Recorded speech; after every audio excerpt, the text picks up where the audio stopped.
নমস্কার বন্ধুরা, আজ আমি বানাবো গরম তেলের মধ্যে কাঁচা চাল দিয়ে অপূর্ব একটা টিফিন রেসিপি। এখানে আমি ছোট বাটির 1 বাটি মতো চাল নিয়েছি। আমি বাসমতি রাইস নিয়েছি, তোমরা অন্য যে কোনো চাল নিতে পারো, বাড়িতে ভাত রান্না করা চালও নিতে পারো। তো চালের মধ্যে এখন আমি একটু পরিমাণ মতো নুন আর দিয়ে দেবো একটু সাদা তেল সাদা তেল দিয়ে দিচ্ছি, আর দিয়ে দেবো একটু সামান্য জল দিয়ে আমি এটাকে মাখিয়ে কিছুক্ষণ টাইম রেখে দেব।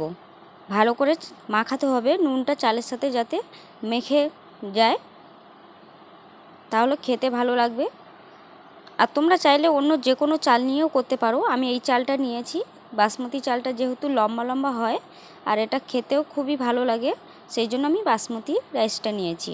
তো এখন মাখানো হয়ে গেছে, এখন আমি এটাকে ঢাকা দিয়ে বেশ কিছুক্ষণ টাইম এটাকে আমি রেখে দেব। তো চালগুলো আমি আধা ঘন্টা মতো ঢাকা দিয়ে রেখেছিলাম, তোমরা চাইলে এর থেকে কম টাইম 10-15 মিনিটও রাখতে পারো। এখন আমি গ্যাস জ্বালিয়ে একটা কড়াই গরম করে তার মধ্যে কিছুটা সাদা তেল দিয়ে দিয়েছি। তেলটা গরম হয়ে গেছে, এখন এই ছাঁকনির সাহায্যে আমি এর মধ্যে অল্প অল্প চাল দিয়ে মুড়ির মতো এগুলোকে ভেজে নেব। একটা কিছু দিয়ে চামচ কিংবা খুন্তি দিয়ে আস্তে আস্তে করে নাড়া দেব, দিয়ে এগুলোকে ভেজে নেব।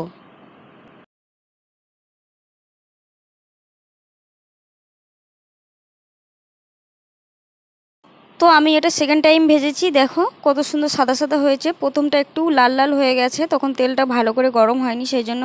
এখন আমি একটা থালার উপরে রেখে পেপার দিয়ে তার মধ্যে রেখেছি যাতে তেলটা টেনে নেয়। তোমরা টিস্যু পেপার থাকলে টিস্যু পেপারের উপর রাখতে পারো, তাহলে ভালো তাড়াতাড়ি তেলটা শুষে নেবে। তো এইভাবে আমি প্রত্যেকটা চাল ভেজে নিয়েছি, 1 বাটি চাল পুরোটাই ভেজে নিয়েছি। এখন আমি এই তেলের মধ্যেই কিছুটা এই ঝাঁঝরির উপর রেখে কিছুটা কারি পাতা ভেজে নিচ্ছি কড়া করে। একটু কারি পাতাটা সুন্দর গন্ধ বেরোনো পর্যন্ত একটু কড়া করে ভেজে নিচ্ছি।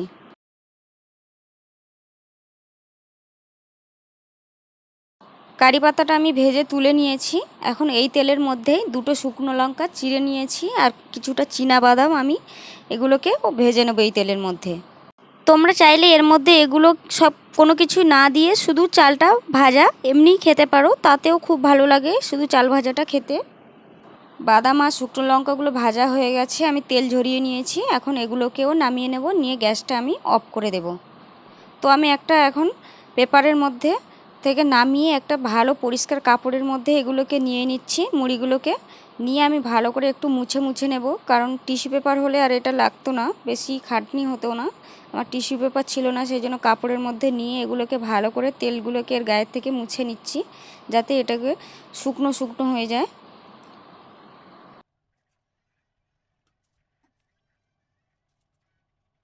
তো এগুলো এখন আমি একটা থালার মধ্যে নিয়ে নিয়েছি, তেলটা পুরোপুরি মানে মুছে গেছে। তো এখন আমি এর মধ্যে যেগুলো ভেজে রেখেছিলাম কারি পাতা, শুকনো লঙ্কার বাদামগুলো, সেগুলো এর সাথে ভালো করে মাখিয়ে নেব। নিয়ে একটা কৌটোর মধ্যে এগুলো তোমরা অনেক দিন পর্যন্ত সংরক্ষণ করে রাখতে পারো, যখন ইচ্ছা হবে এগুলো খেতে পারো। সন্ধ্যাবেলা চায়ের সাথে কিংবা বর্ষার দিনে সন্ধ্যাবেলা তুমি এমনি টিফিনের মতো খেতে পারো, খেতে খুবই ভালো লাগে আর এটা অনেক দিন পর্যন্ত রাখাও যায়।